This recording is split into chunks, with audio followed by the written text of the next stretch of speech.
Un ataúd blanco, del tamaño de un niño.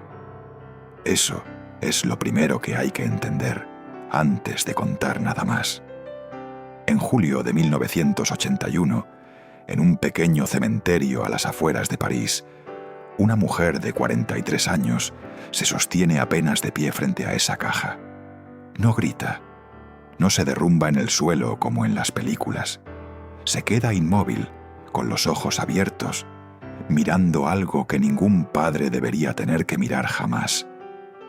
Esa mujer es una de las actrices más grandes que ha dado Europa. Ganó los premios más importantes de Francia. Trabajó con los directores más respetados de su tiempo. Fue, durante años, la cara más fotografiada del continente. Y ahora está enterrando a su hijo de 14 años. 10 meses después, ella también estará muerta. No de un disparo, no de un accidente, no de una enfermedad que alguien pudiera señalar con un nombre y un diagnóstico limpio. Simplemente, una mañana de mayo, alguien entrará a su departamento de París y la encontrará sin vida, sentada frente a un escritorio con una carta a medio escribir. Y desde ese día, una pregunta ha perseguido a todos los que conocen su historia. ¿Puede un cuerpo humano morir de pena? ¿O lo que le pasó a Romy Schneider fue algo que ella misma, en silencio, decidió que ya no podía seguir soportando? Esta es la historia de una mujer que sobrevivió a la fama que la aprisionó, a un matrimonio que terminó en tragedia, a un divorcio brutal, a la humillación pública, al escándalo, a la ruina emocional. Sobrevivió a todo eso. Lo que no pudo sobrevivir fue perder a su hijo. Hoy vas a descubrir 4 cosas sobre la vida y la muerte de Romy Schneider que cambian por completo la forma en que se cuenta esta historia. Primero, vas a entender cómo una niña de 17 años quedó atrapada para siempre dentro de un personaje que terminó odiando y lo que tuvo que hacer para escapar de él, incluido un episodio que casi le cuesta la vida, mucho antes de perder a su hijo. Segundo, vas a conocer la verdadera historia del padre de ese hijo, un hombre brillante y atormentado, cuyo final marcó a David mucho antes del accidente que le costó la vida a él también. Tercero, vas a saber exactamente qué ocurrió esa tarde de julio, minuto a minuto, y por qué ese accidente pudo evitarse. Y cuarto, vas a conocer los detalles reales, documentados y hasta hoy discutidos de las últimas horas de Romy Schneider, y por qué la versión oficial de su muerte nunca convenció del todo ni a sus amigos más cercanos ni a los periodistas que investigaron su final. No te preocupes, te voy a avisar cuando lleguemos a cada una de ellas. Pero si te vas antes del final, te pierdes lo que Romy Schneider dejó escrito en esa carta que nunca terminó, y la razón por la que más de 40 años después todavía nadie se pone de acuerdo sobre si murió de un infarto o si simplemente dejó de querer seguir viviendo. Pero para entender cómo se llega a un final así, hay que empezar por el principio.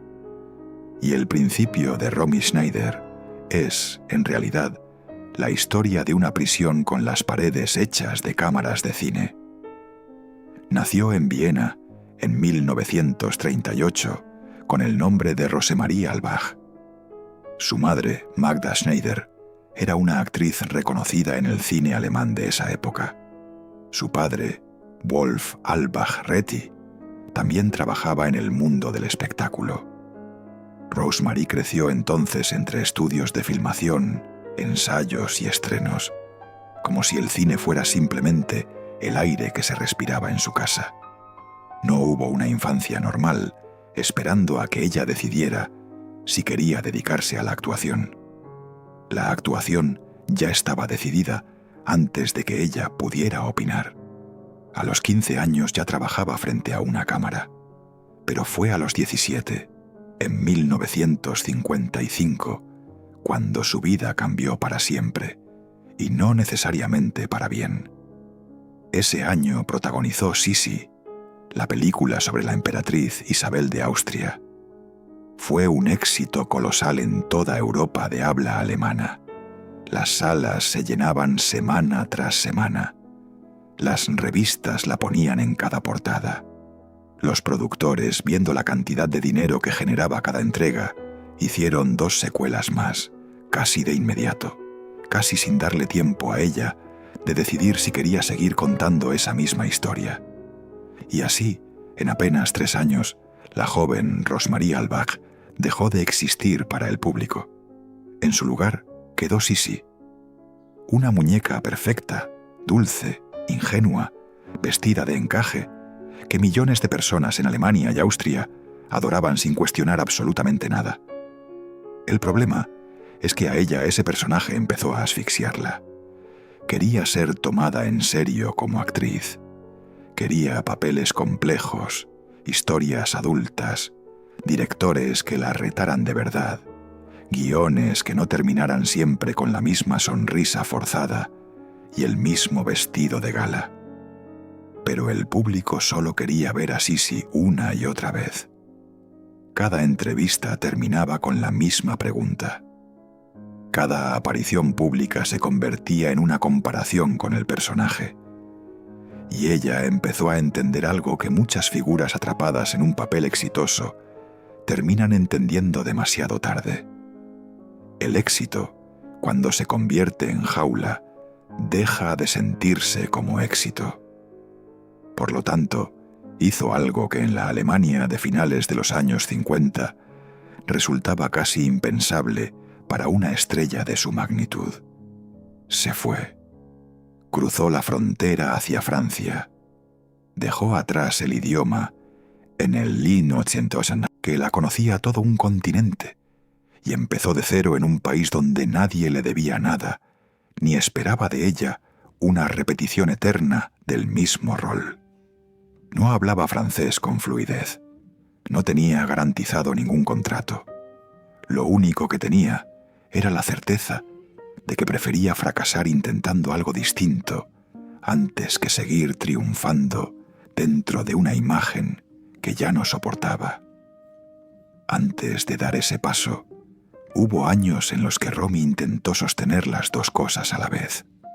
Seguir cumpliendo con lo que Alemania esperaba de ella y al mismo tiempo buscar pequeños espacios donde pudiera actuar como algo distinto a la emperatriz de encaje. No funcionó. Cada intento de alejarse del personaje era recibido con extrañeza por el público que la había convertido en ídolo, y cada regreso a Sisi, aunque fuera parcial, la hundía un poco más en la sensación de estar atrapada dentro de una imagen que ella misma ya no reconocía como propia. Su madre, Magda Schneider, que había construido buena parte de su propia carrera dentro de esa misma industria alemana, no siempre entendió la urgencia de su hija por escapar de un éxito que desde fuera parecía un regalo. Esa distancia entre lo que el mundo veía como una bendición y lo que Romy sentía como una condena fue quizás la primera gran soledad de su vida adulta, la de no poder explicarle ni siquiera a su propia madre por qué necesitaba irse. Aquí llega la primera revelación que te prometí, y empieza justamente en ese momento de quiebre. Fue en Francia, filmando la película Christine en 1958, donde conoció a un joven actor casi desconocido llamado Alain Delon. La relación entre ambos se volvió, casi de inmediato, uno de los romances más comentados del cine europeo. Se comprometieron. Vivieron juntos varios años en París. Para la prensa de la época, eran la pareja dorada del cine francés. Ella, la exprincesa de Sisi, reinventada como actriz seria. Él, el joven galán, que empezaba a convertirse en una de las estrellas más importantes de Francia. pero esa relación terminó de una forma que marcó a Romy Schneider durante años. A comienzos de los años 60, la ruptura se hizo pública de una manera fría, casi brutal para los estándares sentimentales de la época. Delon decidió terminar la relación y la noticia llegó a ella a través de la prensa, antes incluso de que pudieran hablarlo en privado, con la calma que merecía casi 5 años de vida en pareja. Para una mujer que ya cargaba con el peso de haber sido convertida en un producto por la industria alemana desde la adolescencia, esa ruptura pública fue devastador. Los biógrafos que investigaron esos años coinciden en algo. Ese fue uno de los momentos más oscuros de la vida temprana de Romy Schneider. Un episodio de profundo quiebre emocional, del que le costó mucho tiempo recuperarse. Ella misma, en entrevistas posteriores, habló de esos años como un período de dolor que la marcó de manera permanente, mucho antes de que el destino le tuviera preparada una pérdida todavía mayor. ¿Cómo se recupera una mujer de algo así? En su caso, trabajando, filmando, aceptando papeles cada vez más exigentes, cada vez más alejados de la dulzura de Sisi, como si cada personaje complicado que interpretaba fuera una forma de demostrarle al mundo y a sí misma que ya no era esa niña de encaje que todos habían decidido amar sin conocerla realmente. Hubo, en esos años posteriores a la ruptura, una determinación casi obsesiva por reconstruirse profesionalmente. Aceptó papeles en los que interpretaba a mujeres complejas, moralmente ambiguas, lejos de cualquier ingenuidad. Aprendió francés hasta hablarlo como si fuera su lengua materna, algo que sorprendió incluso a los directores más exigentes del cine francés, acostumbrados a extranjeras que apenas lograban memorizar sus diálogos fonéticamente. Y poco a poco, papel a papel, el público y la crítica de Francia dejaron de verla como la ex-Sisi y empezaron a verla simplemente como una de las mejores actrices que tenían disponibles. Y ese trabajo dio resultado.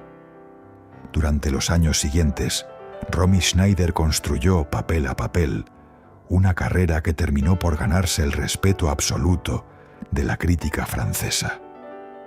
Trabajó con directores como Luchino Visconti, Claude Sautet y Andrzej Żuławski. Volvió a coincidir en pantalla con Alain Delon en 1969 en la película La piscina, un filme que hoy se considera un clásico del cine europeo, protagonizado por dos personas que alguna vez habían estado profundamente enamoradas y que ahora se veían obligadas a fingir esa misma intimidad frente a una cámara. Quienes estuvieron en ese rodaje recordarían después la tensión extraña que flotaba entre ambos. No era hostilidad, pero tampoco era la comodidad de dos viejos colegas. Era algo más parecido a dos personas que sabían exactamente dónde estaban las heridas del otro y que, aún así, decidieron trabajar juntas de todos modos. A esa película le siguieron años de colaboración constante, con directores que la empujaron cada vez más lejos de cualquier resto de dulzura infantil. Con Claude Sautet filmó varias de las películas que hoy se consideran su legado más sólido, retratos de mujeres adultas, heridas, complejas, muy alejadas de cualquier princesa de cuento. Con Andrzej Żuławski protagonizó L'importance est d'aimer, un papel que le exigió una entrega emocional tan intensa que varios testigos del rodaje describieron escenas de llanto genuino, no actuado, que se filtraban entre toma y toma. Ella misma llegó a decir en distintas entrevistas de esos años que ya no le interesaba interpretar personajes que no le costaran algo por dentro. Con los años ganaría 2 veces el César, el premio más importante del cine francés, algo que muy pocas actrices de su generación lograron repetir. En 1976, Por lo importante es amar, y en 1979, Por una historia sencilla. Para entonces, la niña que había llorado frente a las cámaras alemanas por no poder escapar de un vestido de emperatriz, se había convertido sin ninguna duda en la actriz más respetada de Francia. Los críticos que alguna vez la habían descartado como un producto comercial alemán, ahora la comparaban con las grandes intérpretes del cine europeo.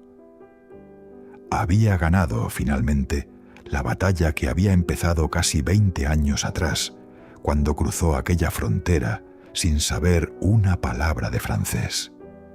Pero mientras su carrera profesional empezaba por fin a florecer con la seriedad que ella siempre había querido, su vida personal se preparaba para un golpe mucho más profundo. Y ese golpe tiene un nombre: Harry Meyen. Aquí llega la segunda revelación. Harry Meyen era un actor y director alemán, un hombre culto, magnético, con una historia detrás mucho más oscura de lo que el público sabía en ese momento. De niño, judío en la Alemania nazi, había tenido que huir con su familia para sobrevivir a la persecución, que en esos años estaba destruyendo a miles de familias como la suya. Esa herida, la de haber crecido escapando de la muerte, nunca lo abandonó del todo, ni siquiera después de que el mundo cambiara, ni siquiera después de que él mismo se convirtiera en una figura respetada del teatro y el cine alemán de posguerra. Romy Schneider se casó con él en 1966 y ese mismo año nació su primer hijo, David. Durante un tiempo, ese matrimonio pareció darle a Romy algo que la fama nunca le había dado: estabilidad. Harry era, según quienes los conocieron en esos años, un hombre capaz de sostener conversaciones profundas con ella sobre teatro, sobre literatura, sobre la vida más allá de las cámaras.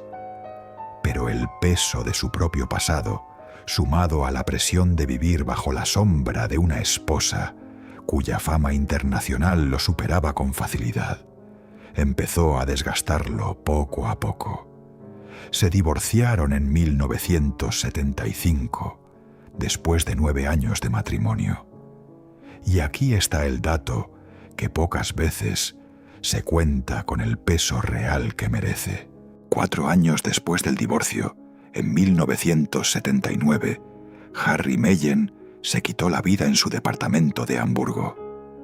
David tenía entonces 13 años y perdió a su padre de la forma más definitiva y más silenciosa posible. Piensa en eso un segundo. Un niño que ya había visto a sus padres separarse, que vivía repartido entre 2 países y 2 idiomas, que cargaba con el peso de tener una madre perseguida por la prensa, allá donde fuera, tuvo que además procesar que su padre había decidido no seguir viviendo. Ese fue el primer duelo, verdaderamente devastador, en la corta vida de David Meyen. Y fue, aunque nadie lo dijera en voz alta en ese momento, el primero de 2 golpes que su corta vida no alcanzaría a superar del todo. Romy, por su parte, tuvo que sostener a su hijo mientras ella misma cargaba con su propio duelo. Los 2 años que siguieron a la muerte de Harry Meyen fueron para David un período de reconstrucción silenciosa.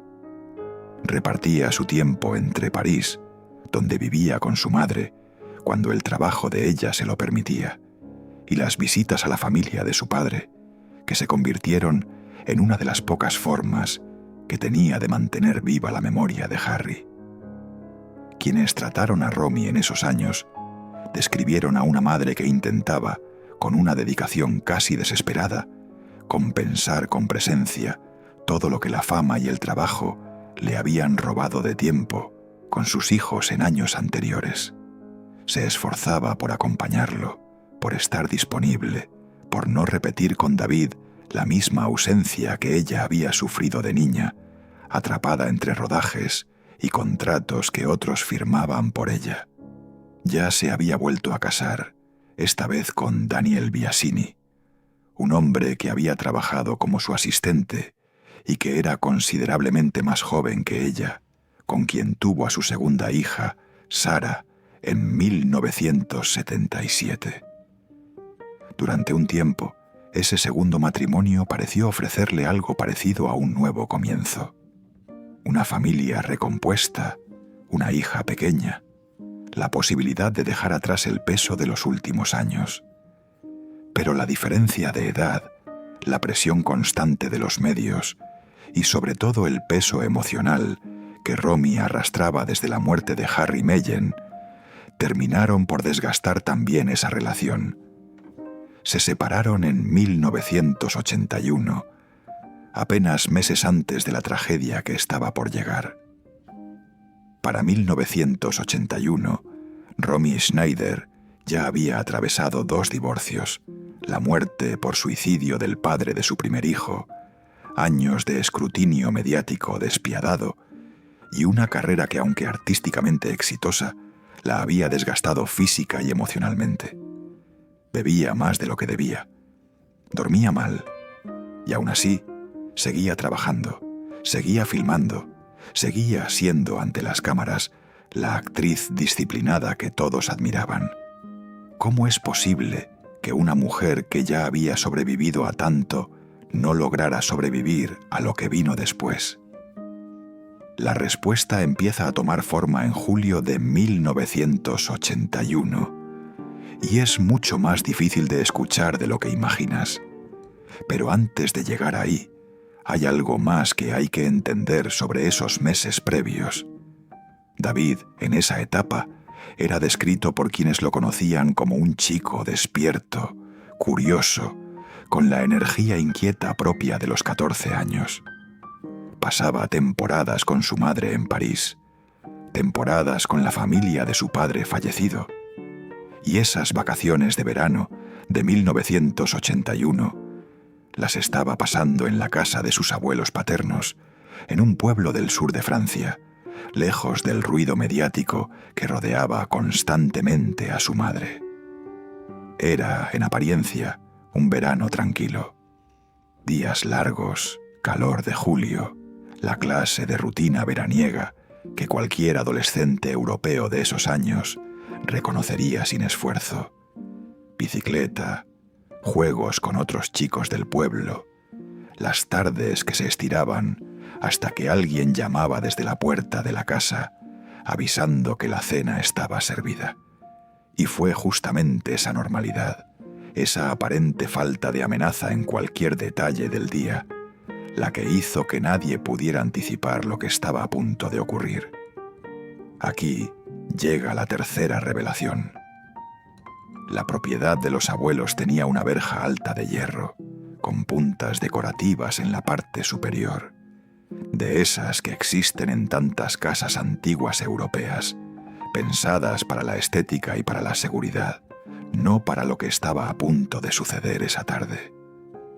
David intentó saltarla. No sabemos con exactitud qué lo llevó a intentarlo ese día en particular.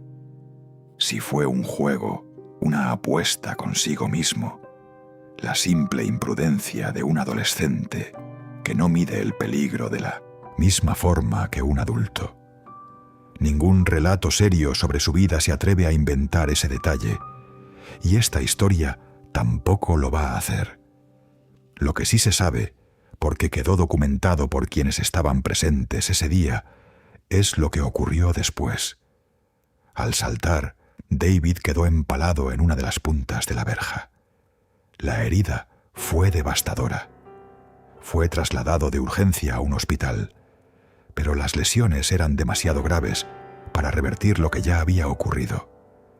Murió pocas horas después, el 5 de julio de 1981.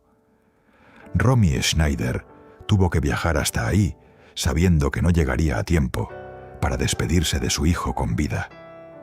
Tuvo que enfrentar, de un día para otro, la peor pesadilla que puede imaginar cualquier padre: enterrar a un hijo que apenas empezaba a vivir. Y aquí está lo que pocas veces se explica con la claridad necesaria.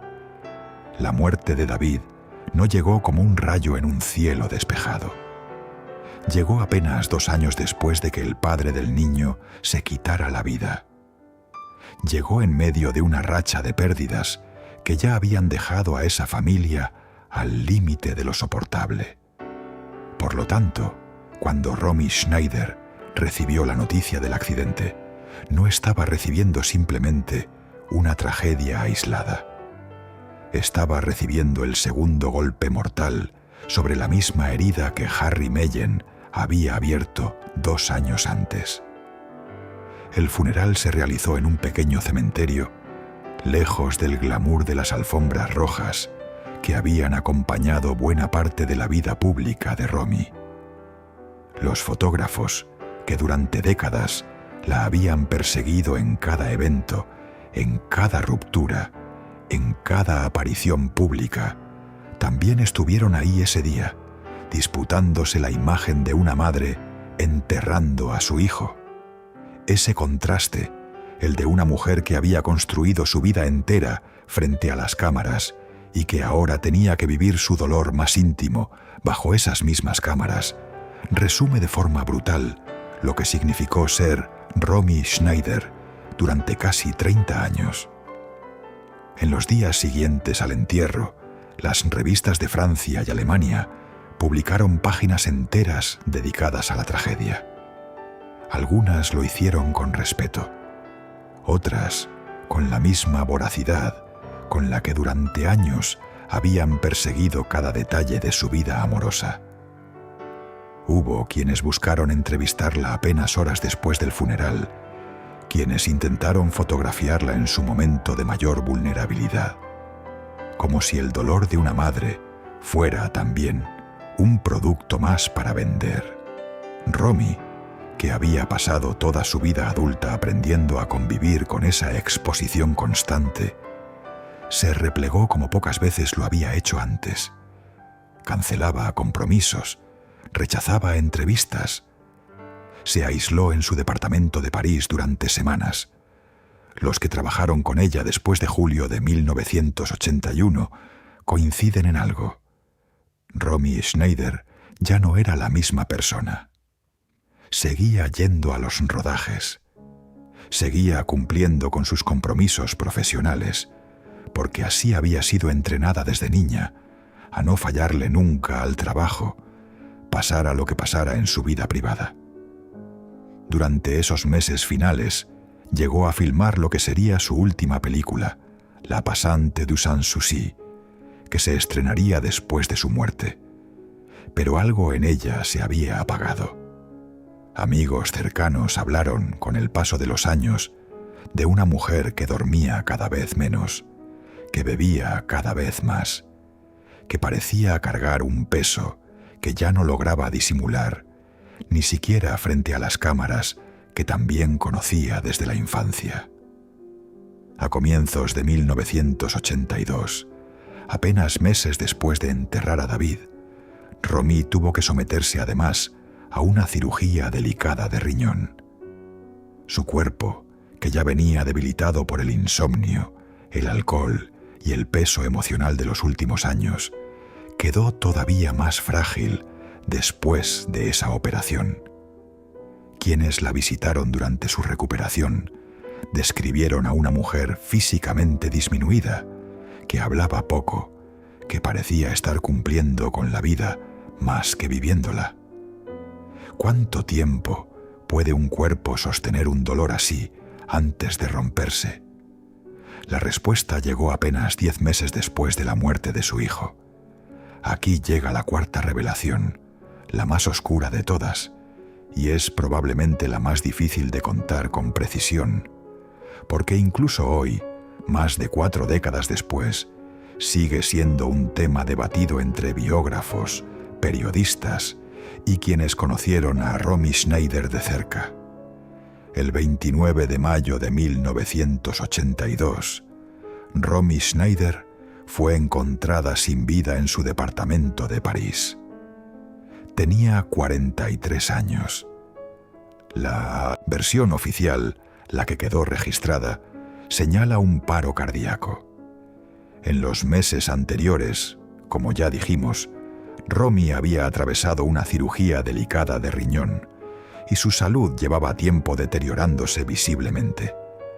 Esa es la explicación médica que se hizo pública en su momento y es la que consta en los registros oficiales.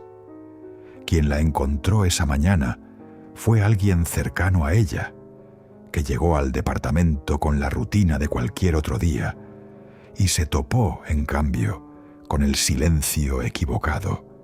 Ese silencio que cualquier persona que ha perdido a alguien reconoce de inmediato como distinto al silencio normal de una casa. Estaba sentada frente a su escritorio, no en la cama, no de forma accidental en medio de una actividad cotidiana, sino frente a ese escritorio, con papel y pluma delante, como si hubiera estado, hasta el último momento consciente, tratando de poner en palabras algo que necesitaba decir. Pero, por lo tanto, hay algo que esa explicación oficial no termina de resolver del todo.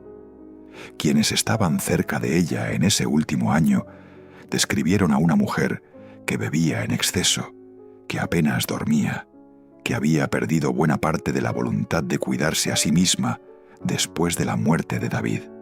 Se encontraron, junto a su cuerpo, botellas de vino y esa carta sin terminar, dirigida a un amigo cercano.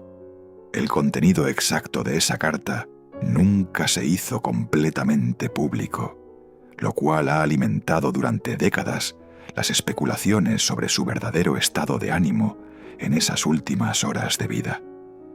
Es importante ser honesto en este punto y no exagerar más allá de lo que realmente se sabe. No existe una prueba concluyente de que Romy Schneider se haya quitado la vida deliberadamente. La causa oficial de muerte sigue siendo el paro cardíaco, pero tampoco existe, entre quienes escribieron sobre su vida a lo largo de estas 4 décadas, un consenso real sobre si ese paro cardíaco fue simplemente el desenlace natural de un cuerpo debilitado por la cirugía o el resultado final de meses de abandono, de alcohol, de noches sin dormir, de un duelo que nunca encontró la forma de resolverse del todo. Lo que sí es un hecho documentado, innegable, es esto. 10 meses después de enterrar a su hijo de 14 años, Romy Schneider estaba muerta. Y esa cercanía en el tiempo es demasiado exacta, demasiado brutal, como para tratarla simplemente como una coincidencia médica sin más. Ese fue el momento en que la prensa europea, que durante años había perseguido cada paso de su vida amorosa, tuvo que detenerse a escribir sobre su muerte. Y lo hizo en muchos casos con la misma falta de delicadeza con la que había cubierto el resto de su vida, publicando fotografías de su funeral, especulando sobre los detalles de sus últimas horas, convirtiendo incluso su muerte en un espectáculo más para vender ejemplares. Las portadas de ese fin de semana en Francia y Alemania repitieron, casi como un eco cruel, la misma pregunta que llevaban años haciéndole en vida. ¿Cómo pudo pasarle esto a Sisi? Alain Delon, el hombre que había sido la gran historia de amor de su juventud, fue quien se encargó de organizar buena parte del funeral de Romy Schneider. A pesar de los años transcurridos, a pesar de la ruptura pública que tanto daño le había hecho en su momento, fue él quien estuvo presente en ese último adiós, en un gesto que muchos interpretaron como el cierre silencioso de una relación que jamás terminó de resolverse del todo entre ellos. Los que estuvieron presentes ese día describieron a un hombre visiblemente afectado, ocupándose de los detalles logísticos del entierro con la misma seriedad con la que alguna vez había prometido cuidarla. Décadas atrás, cuando ambos eran apenas 2 actores jóvenes, empezando a construir una carrera en un país que no era, para ninguno de los dos, completamente propio. Sara, la hija pequeña de Romy, tenía apenas 5 años cuando su madre murió. Creció, por lo tanto, con recuerdos fragmentados de ella, criada en gran parte por su padre, Daniel Biasini, cargando con una historia familiar marcada por 3 muertes devastadoras en apenas 5 años. La de su padrastro, Harry Meyen, en 1979. La de su hermano, David, en 1981. Y la de su propia madre, en 1982.